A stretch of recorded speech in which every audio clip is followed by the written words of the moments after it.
Hello, I am Taylor of TLB Knits, and this is a podcast where I talk about things that I've been working on lately. This is my episode number 3, so if this is your third time watching, thank you so much for sticking around. And if this is your first time, welcome. And please feel free to like and subscribe to my channel, where I hope to be putting out regular content in podcast format, but also other styles of videos. I put up a bingo video about my bingo card for 2026, and I think I'm going to do a progress video come the end of February to show you where I'm at so far with completing out that card. So with that, let's start with what I'm wearing. It is in the evening today because I just haven't had time during the day to be able to film this. So I've missed talking and there's quite a bit that I've done. I thought I haven't been knitting a lot, so I didn't have anything to talk about, but after writing down my notes, I have quite a bit. So today I am in some comfortable clothes. I just finished teaching a class at my local yarn store. We are doing our sailor slippers class, so I have some of those in my works in progress. And I just stuck with wearing my arts hat. This is a pattern by me, and I'll have it linked down below. This is the one that I knit for my sample, and I've now worn it for about 3 years now, and it just fits perfectly. I love 2x2 rib. I knit it in a merino cashmere nylon DK weight yarn, and it's my go-to hat. So it may not match perfectly, but I personally don't care. I just like the color a lot. And I wore my Alaska shirt that my family got me when they went to Alaska this past summer because it makes it look like I was cool and went to Alaska with them too. All right, so let's start out with finished objects. Now, my screen is very bright, so I'm going to turn that down so I don't look as pale. I could use all the help I can get in the winter. I did go on a little trip and visited my grandpa down in Florida. That was a very fun time, but it was cold, so I got no sun and I still look very washed out. That's not why I went though. I didn't go for sun. I went for the good company, and we certainly had a good time. Got a chance to go golfing, eat some good dinner, and I'll put little pictures up for you. I'm gonna took some video there of things that I was doing, like when I was knitting and when we were golfing. So I'll put something up so you can see all the things that we got up to there. So before I left for Florida, I had bound off my Cardi jumper by Vert Knit. Now, as you can see, she's not blocked and she doesn't have the buttons yet. And that's because I left for my trip right after I bound off the button band. So it's got like seamless satin. It's like satin sleeves, but not quite. It's a very interesting construction. It's like almost a compound raglan because there isn't true raglan increases or increasing on either side of the shoulder. So I think I need to do research as to what this construction method is actually called. But then it has a V-neck, and then it has an I-cord button band. There's an option for a double knit button band. I knit size 6, and next, I'm not considering this a fully finished object, but the knitting is done. I'm going to have the finishing touches, and so by my next episode, this is a pinky promise to hold me accountable. By the next episode, I will have this washed, blocked, and with buttons so I can wear it. And I'm looking forward to it. It's super lightweight, and that's because of the yarn I used. I used Emma's Yarn Super Silky in colorway Petal. This got me gauge exactly, even using the recommended needle in the pattern. I think it's supposed to have a very dense fabric since it calls for fingering weight and mohair held together, but because I knew I could get a 24-stitch gauge with a fingering weight yarn, I went with that. It'll fix a lot of the rolling with blocking, and I don't have a review on how this fits, but I plan to bring that all to next episode. I knit size 6, if I haven't mentioned that already, but I'll show you what that looks like on my bust circumference next week. Next up, I finished the cartography hat. This is a beanie by Tin Can Knits. It's all color work. It has a nice folded brim, and then you do very simple 2-color color work. You don't have any long floats in this pattern, and it's very manageable. So before I jump into more details about this pattern, I knit it in with main color. I used Kelborn Woolen's Keystone in colorway Bison, and then I use Barocco Vintage Hand Paint for the contrast color, and that is in colorway Autumn Copper. I knit this in the largest size because this is for a gift. I have not been able to see this person in many weeks, so I'm a little bummed that I haven't gotten it to him yet. But I really, really loved knitting this pattern. So as you can see, there's little breaks in between each color work section. So you are really doing not much color work at all. This is a great first time color work pattern. You even get some practice doing it in small circumferences at the top, but in such a small manageable amount that it doesn't stress you out too much because you know that in 3 rounds it's going to be over.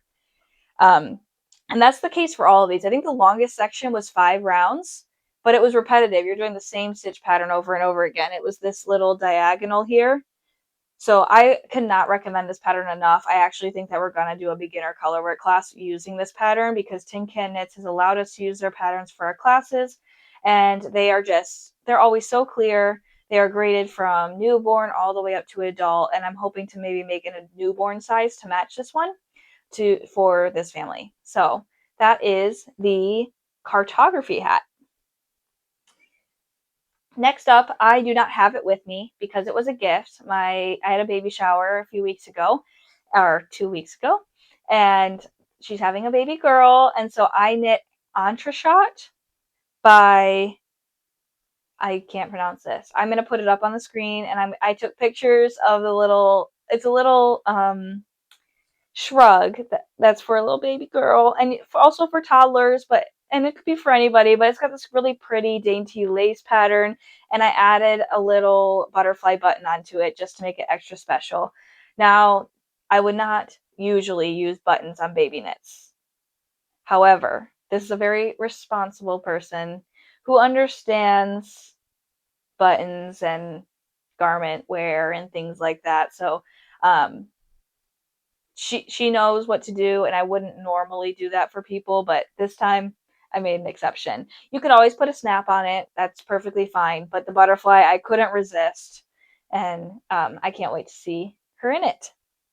Next up, I have another baby gift, but however, I did not make it home in time to make it to the shower, so I'll be meeting with my friend soon. But I finished a baby blanket.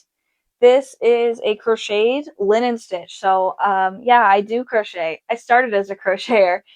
So I did linen stitch square, and then I did a crab stitch border, and I just basically made a giant square. I didn't do anything fancy. I followed Tony Lipsy's tutorial on a linen stitch granny square, but just made it massive.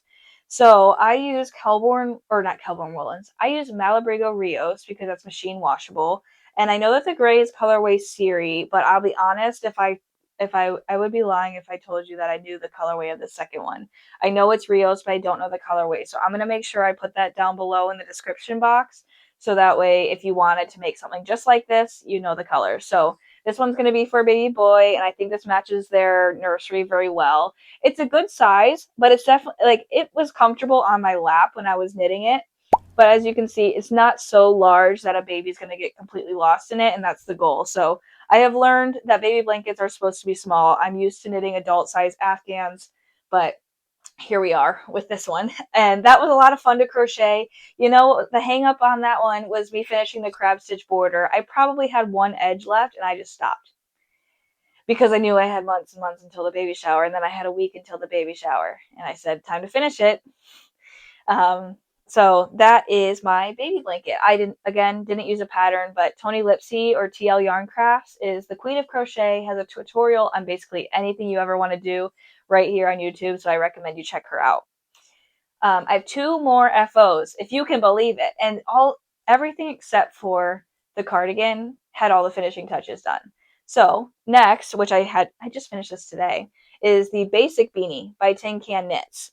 This beanie comes in 3 different ribbed options, 3 different yarn weights, and size newborn to adult large. Tell me that's not amazing. No, don't tell me. You'd be lying to me. Don't tell me it's not amazing. So I knit this up in Kelbourne Woolens Keystone and colorway Poppy. This is going to be a sample for the shop, so I wanted to make sure I showed it tonight before I dropped it off. This is also going to be our Knit 102 class. We were previously using the Barley hat by Tin Can Knits, but we found that the garter section in that pattern is a little tricky for beginners, especially trying to read the stitches. But with ribbing, I think it'll be nice and easy because you can see clearly when you mess up. And I think it'll kind of elevate their confidence very quickly because you're doing multiple types of decreases, whereas you only had one option in the other hat pattern. So you're gonna have to forgive my hat head because I'm gonna try this on for you. I knit this with the intention of it fitting me. So first off, I love the color. This is colorway Poppy, and so it's not red, it's not orange, it's the perfect in between. And I knit for Christmas. My sister's boyfriend wanted a hunting hat. He wanted a long stocking cap. I will tell you, the knitting experience was not great, but because I knew this guy would take good care of it and he would love it dearly, I made it for him. And I even gave it to him a month early because he does a hunting trip that he wanted his hat for. That's a month before Christmas. So I gave it to him early. He knew that he wasn't getting anything on Christmas then. And I'll put a little picture of him there if he approves. If he doesn't, that's why there's no picture, but I'll definitely link the pattern I used down below. And I'm going to take a note of that right now, that I need to do that. Because the pattern, it was pretty self-explanatory. It's like you're knitting a hat, but then you just do like 20 rows in between each decrease all the way up until you have like 10 stitches and then you're done. But that's not this hat. So this is the basic beanie. I chose the 2x2 option. I think I will be making another one in the 3x1 rib. And as you can see behind me, it says I like a good figuring, and I do mean that about yarn. And so I have a lot of fingering weight stash that I could make the fingering weight gauge with, and that'll actually take me longer. Let me embrace a little bit of the slow crafting. So yeah, I'm going to take this hat off and change back into my arts hat because I don't want to ruin the chop shop sample, but yeah, it is a very fun knit. My decreases could use a little steam. I didn't fully block this, so don't judge me too hard. I promise I'm a better knitter than that. I let the hat sit for like 3 days without cinching it up, so I think that's a part of the issues. I just need to like relax the stitches a little. Okay, and I have one more finished object, and I have worn these socks. But these are some self-drafted broken rib socks. I don't know if you're able to see the sparkle in this yarn, but it's super fun. I kind of thought these are like an absolute abomination, extremely ugly, but also super cute because they're so ugly. So these are self-drafted, as I mentioned. They are in broken rib, and I tried a short row heel for the first time, and they're showing baggy on my sock blockers, and I think it's because I wore them. I finished these when I was in Florida, and it was cold coming home. So I thought, you just finished some hand knit socks, put them on your feet. So I apologize. Um, I knit this up in West Yorkshire Spinners 4-ply, or their signature 4-ply sock base, and this is the sparkle, and it's fairy lights. So that's where it's the stripes of the fairy lights colorway with the sparkle. And if you can't see sparkle, it's actually quite noticeable in person. I don't know if you've ever knit with stellina and a strand of stellina through your yarn, you'll know that it doesn't show from afar or on camera, but in your hands you can definitely tell it's there, but you don't feel it. It's very soft to the touch. So these are very comfy. They fit like a glove, and I'm super happy about that. I don't mind the short row heel, actually. I think I like that a lot. I've been trying out new heel constructions, so personally, I do like a Flegel heel, which is for toe-up socks, and I wish I had a way to do that from top down. I started with heel flap and gusset. I've done hundreds of heel flap and gusset style socks, not hundreds, but at least 50 heel flap and gusset socks. And now this is my first short row heel. I think I'm going to try it again. I think my mistake was I did not knit the foot long enough, which I did start these toe up. You can do I like this heel because it's the same whether you do it toe up or top down. So these fit perfectly. I can grade these very easily. So if you would like this sock pattern, leave me a comment down below and let me know if I should write it up. And then when I need testers, I will be calling on you so you can get the pattern for free and whichever other ones of my patterns you'd like. So these are self-drafted, have no name, but if I did give them a name, I would call them the Christmas Abomination because of the stripes. Okay, so that's all for finished objects, and let's move on to works in progress. Okay, so for my works in progress, I actually don't have too much going on my needles at the moment. I have two pairs of sailor slippers going on, and I'm going to grab my cherry bag. This is a mica bag. Um, I love this. I love the little pockets, and I love the cherries. I take it everywhere because it just sits perfectly on any surface. Um, yeah, I put it like if I'm sitting around in public, it sits perfectly right in front of me. Or when I'm in the car, as long as my feet aren't wet, I'll put it down by my feet and then I can knit in the car. Um, yeah, at my parents' house, put it down by my feet, keep knitting. Wherever I'm at, this bag is with me now. It fits my iPad. It fits two pairs of sailor slippers, which is quite a bit of yarn. And I had my sweater whip in it last week. So I have plenty of knitting bags, and maybe I'll branch out here soon to go back to another one that I have, but I've been loving this. It's perfect. So with that, I'm going to pick up my iPad so I have my notes and tell you about my sailor slippers. That's not my notes. Ah, there they are. So the first pair of sailor slippers that I have are they're not finished. That's why they're works in progress. I finished seaming together one. The other one is not seamed because I needed it as a sample for my class to show them, you know, when you come back next week, have this. We're gonna get to this point and we'll add an I cord. Um, so this sample is knit in colors hot pink for the dark, rose petal for the light, and then the bottom is dark gray. And so they're huge, but they're going to turn out me size. And I know this because I've already knit a pair. I talked about them in my first podcast, and here is a picture of the finished slippers that I made a little poster for the class because I have Canva now. So that's pretty exciting. I'm trying my best to be very good with this graphic design and making things look very pretty. But my style of art is to just kind of fly by the seat of my pants. So I actually like the sailor slippers for that because there's a lot of forgiveness when you have something this large that's going to become size 6. I wear a size US 6 shoe, 6.5. This is larger than a men's size 16. I know this because my boyfriend is a men's size 16 and he did not fit in this. This is too big. So if you have that much wiggle room after knitting a pattern, it's great. And also, I don't love seaming, but I do like that the seaming didn't really it made me not have to worry about how my edges looked with carrying yarn up for each of the stripes. And lastly, I don't like weaving in ends. We know this, but you don't really have to do it as harshly because you're going to felt this. So all your ends are going to get felted in. So I did the Weave and Steven method by Stephen West. He has a tutorial on here on YouTube about it, where you just wrap your tail around your working yarn for 8 or 9 stitches, and then I just trimmed it. I didn't trim it all the way close. I left a little room so that way it could hide and relax in there and get felted down when I put it in the washer.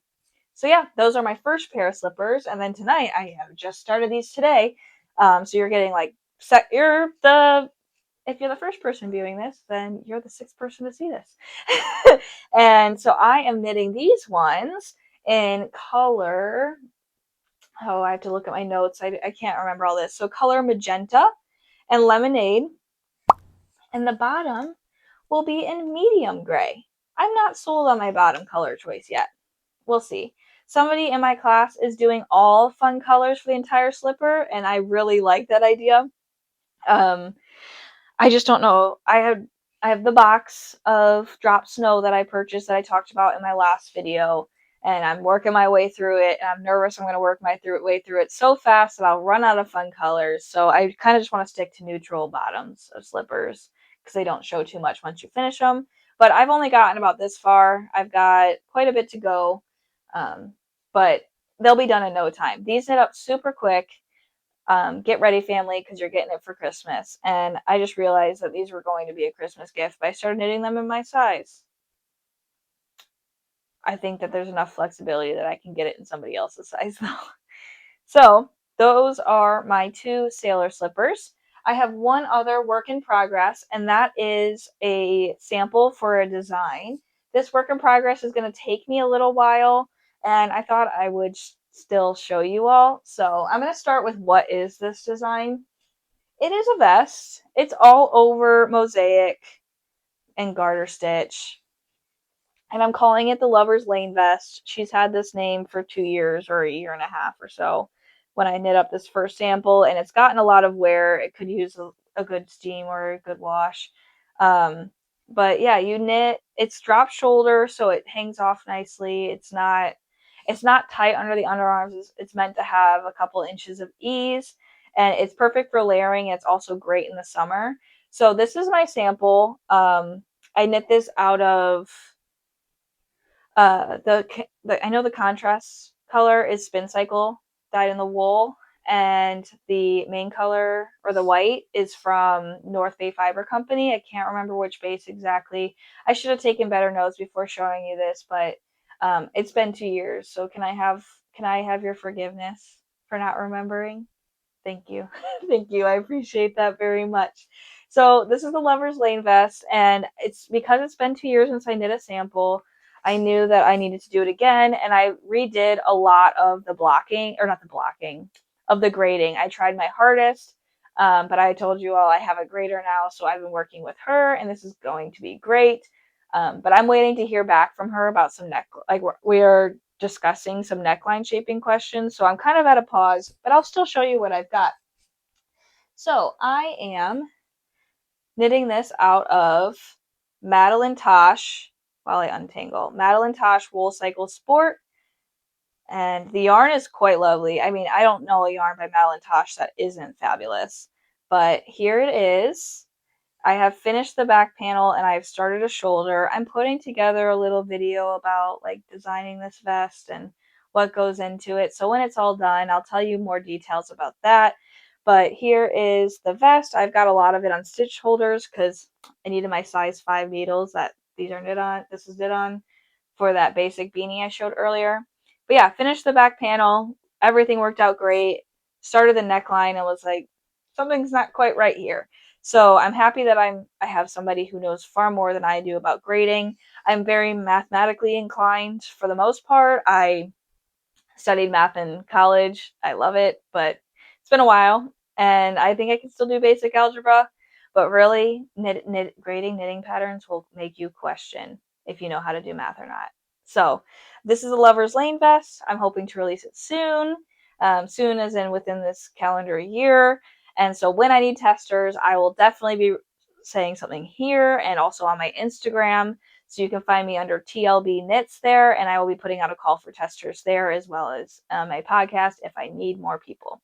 So I'm planning to grade this to fit a very wide range of sizes. I think that depending on how you like your vest to knit is how you should knit this. I like my vest to be a little bit more flowy because I like to wear turtlenecks. And it doesn't look like much now, but you can see the vision on my finished one from a couple years ago. And that is all of my works in progress for knitting. But I have one more whip, which is spinning related. If you don't spin, I didn't either. There's no pressure to spin. Just because you knit doesn't mean you need to make your own yarn.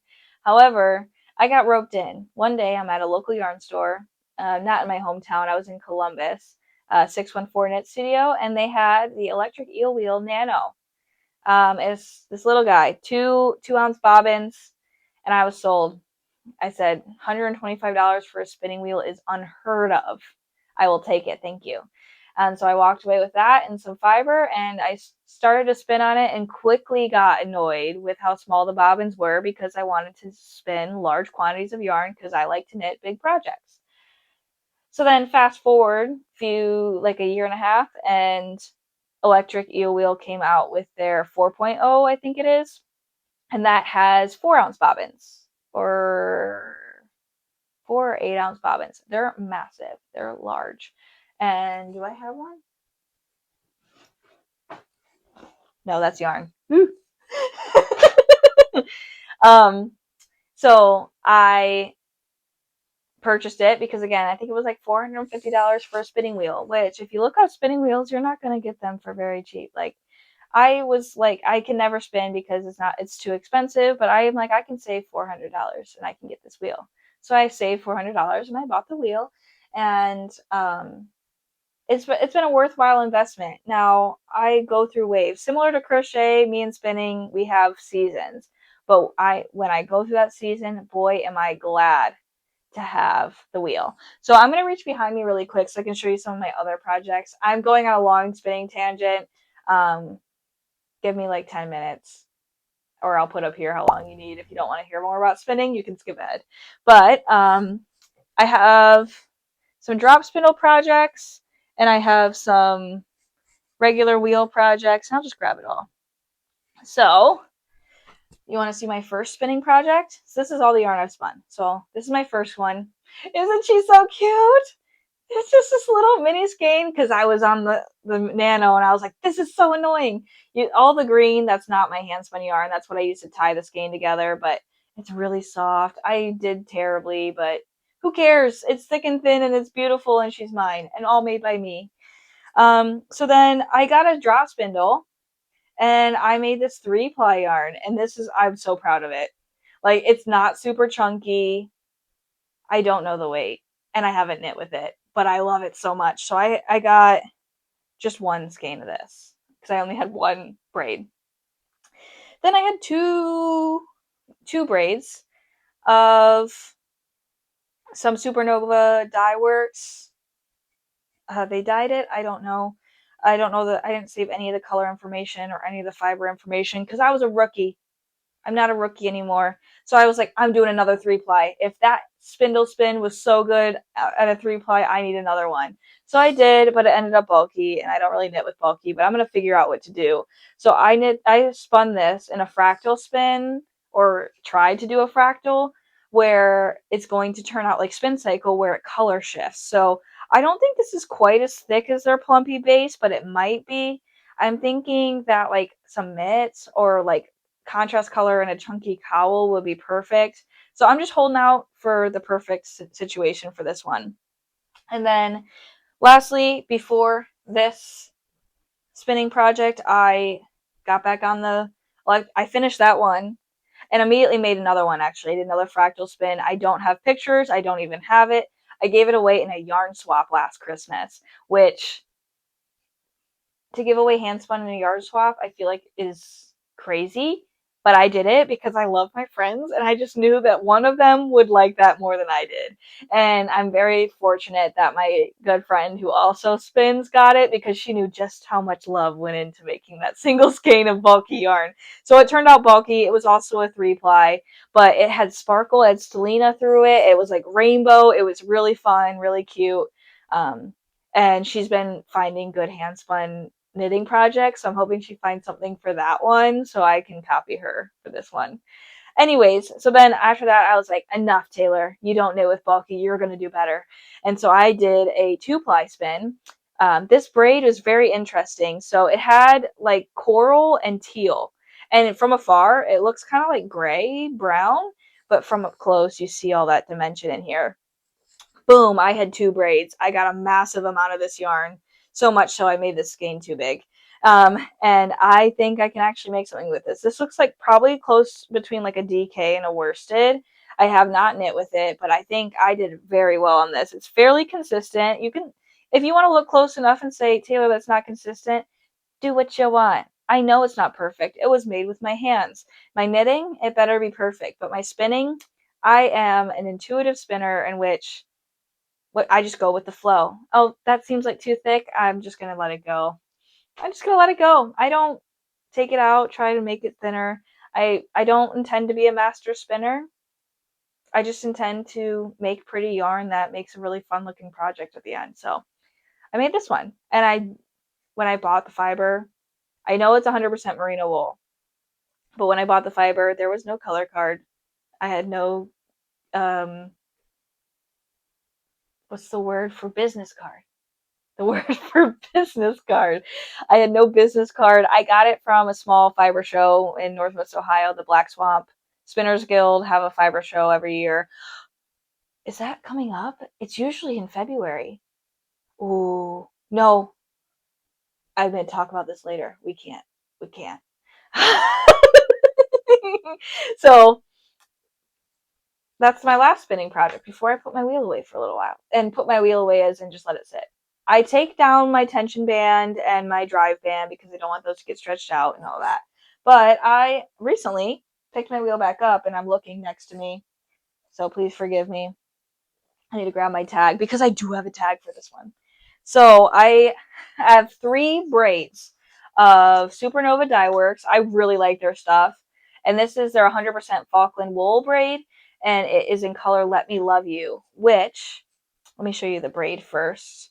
Maybe get the little yarn fuzz that was in it out. But so the neon green in this braid is blacklight reflective.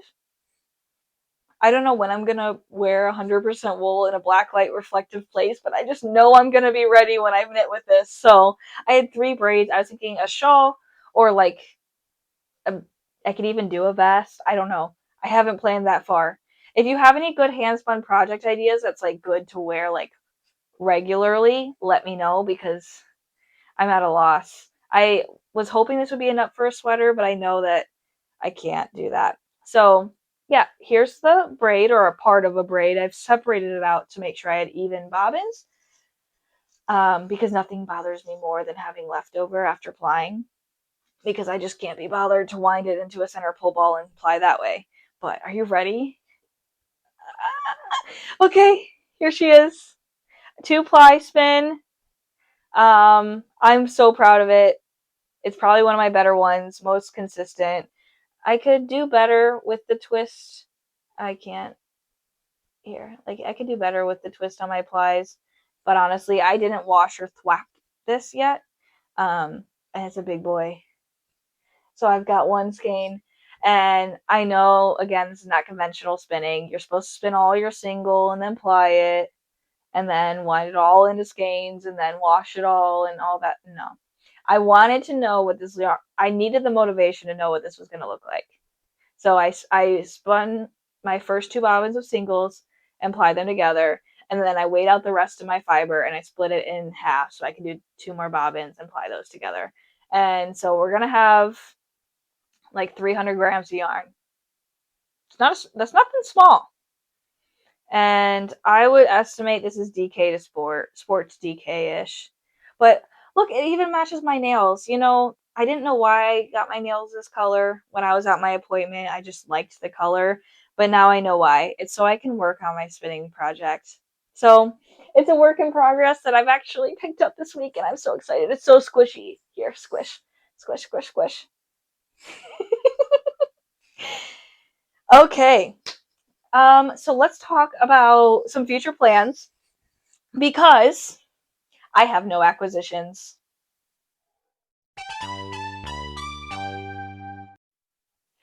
So I'm gonna pick back up where I just left off. I have no acquisitions because on my bingo card I have a no buy 1 month. And after the obnoxious amount of yarn I showed in the last video, I knew it was time to get knitting and stop buying. It was enough. Enough was enough. So one issue is I'm having some knitter fatigue around a garment to knit, mostly because I have that vest on my needles. And secondly, I just have no idea what I want. I also don't want to wind yarn. So if there's something that you think that would be your style, Taylor, you've seen me for 3 videos. Like, I'm all over the place. If you think this is really cute or, this is something that I would love to have or love to see made, but I don't want to make it myself, let me know down below. I want to knit things. I want to knit cool things. So I've got, it just has to fit from being from my stash because I'm not buying yarn. But with that, I also had a lot of yarn I purchased last video with plans for designs and new projects. So let me just carefully turn because my back just tweaked. Where's my yarn? I found it. So I went to the Grocery Girls Knit Retreat at Yarnbirds in Columbus. So I have my Grocery Girls bag and I love it. I love this bag for when I need to wind a ton of yarn and I bring it to the yarn store to wind. So I have wound, I know I'm going to cast this on. I wound up, my ice maker just made noise, but I wound up some Adelaide Fiber Co. in Colored Grace in their DK base. And let me just lean up here and I'm going to hold it together with this mohair and knit what I'm going to call the coziest beanie ever. And I also have other yarn to make another sample, but I thought let's start with the familiar yarn, go to the unfamiliar yarn after I've got it all graded because it'll all be the same weight. So that's a for sure. But now I need your help. This is where I need your help. I need you to vote on color combinations. You don't have to. But do you remember that Lover's Lane vest? This is my swatch for the vest. So remember the stitch pattern. We're going to be making that into an accessory. An accessory in which, imagine it next to my face. So I have 4 colors. And I've wound 1. I have 4 colors. 3 of them are Adelaide. 1 of them is Frankie Gray Fibers. Do we like A, not loving the green, but I like the green still because I feel like they're made for each other. This is Kaleidoscope in the multicolor and Lucky Charms in the green. Now I don't remember what this blue was, but next is Teal and the multicolor Kaleidoscope, also Adelaide Fiber Company. We also have Teal and Frankie Gray Fibers in colorway Birthday Bash, or I don't know, green and the Birthday Bash. So 4 colors, 4 color combinations, and the correct answer can be none. So it's either pick one or none of them. And I will go back to the drawing board because here's my dilemma. When I saw these 3, I said they must be together. So are you going to tell me that I need to still put these together? Because I was thinking a Frank shawl or by Joji Locatelli, or she just came out with another one. I'll put a little, they look exactly the same. They're just different shaping. The Frank shawl is knit in 3 pieces and then knit in 3 pieces but joined as you go. Whereas the other one, I don't remember the name of, I'll link it below, is knit with short rows all the way through. So like these could be my 3. It takes 4 skeins of fingering weight yarn, 4 colors. So I would have these 3 colors and I'd probably pair it like a neutral, or I would make this like my main color throughout and then get these and like a dark purple. Great idea, right? Like these belong together and they could add another fun color and it would just be beautiful. But also this design is like calling my name. So vote down below if you'd like. I've asked you to give me a lot of input. So pick which one you want to tell me about and I'd love to hear from you. Or tell me about all of them. I need some help making a decision. And there was another yarn color that I had an option for, but after some research, I found out they're no longer dyeing yarn. So I will not be using yarn that nobody else can acquire in my pattern. So 4 colors. You get Frankie Gray, Adelaide for 1 color, and then you can use green or teal for the other color. Which one do you like? Editing Taylor here very late at night, but I forgot to mention that from the Adelaide Fiber Company, the yarn that I had just shown, after I filmed my last podcast talking about all the yarn that I purchased, I did a little interview with the dyer behind it all. So please enjoy the next couple of minutes of some time with her before we close up this video. Hi everyone, I'm here with Janice from Adelaide Fiber Company just to ask a couple questions about her yarn and how she got started. So do you want to start by introducing us to you and how you got into the yarn dyeing industry? Well, my name is Janice, obviously. Adelaide Fiber Company came about because at the time when I first started, I found some speckled yarn that I really liked. And it was a brand new thing at the time, so there wasn't many options for that. And I thought to myself, you know what, I could probably do this. And countless of YouTube videos and trying things different, and this just came about, and I've done it for, well, I started like in 2018, but I really didn't get started until later on, like maybe 2020 or something like that. That's awesome. Yeah. So how did you end up picking the yarn bases that you choose to dye? How do you find bases to start on? Well, I first started out with like a 75-25, which is great for socks and everything, but not as soft, obviously. Mm-hmm. So I moved away from that and picked a softer yarn. And I know it maybe not as durable as, so I have 85-15, so that was my go-to one. And then I found a high twist that I just love, 2-ply high twist. Loved it. The speckles stand out on it. You know, whatever I put out, it just pops on it. So I love it. Yeah, I will show some of that because I purchased some while your yarn was here. I can't resist. So, so if you had to pick a favorite color to dye in, from the rainbow, which one is it for you? Like out of the ones that I dye, or like just any color from the rainbow. When you sit down and say, I'm just doing a dye for enjoyment, what color do you tend to gravitate towards? Blues. Yeah, blues and teals, aquas, that kind of stuff. And then on the flip side, pink. I love pink. So do you mind grabbing that pink, and we'll grab this blue so we can show some. So here's one of the blues and teal colorway. This is Nothing Good Happens After Midnight, and then that one is Bliss. It's beautiful. So thank you so much. Oh, no, what? Thank you. Do you have anything else that you want to let everybody know, or any advice to people who maybe want to start dyeing yarn before we close up? Oh, just go for it. I mean, just, all you can do is try. If you like it, great. Start off small, and if you find that you love it, then go for it. Perfect. Thank you so much. Thank you. Okay, so that is all that I have for today. I have not many project plans other than starting these designs. I will be knitting other people's patterns because I want you to be able to cast something on too. And I hope that you enjoyed this video. Please like this video and subscribe to my channel for more knitting content. And you can find me on Instagram at TLB Knits, and you can find me on Ravelry at TLB Knits Designs. I will link both of those down below in the description. And I hope you have a great couple of weeks, and I will see you next time. Bye.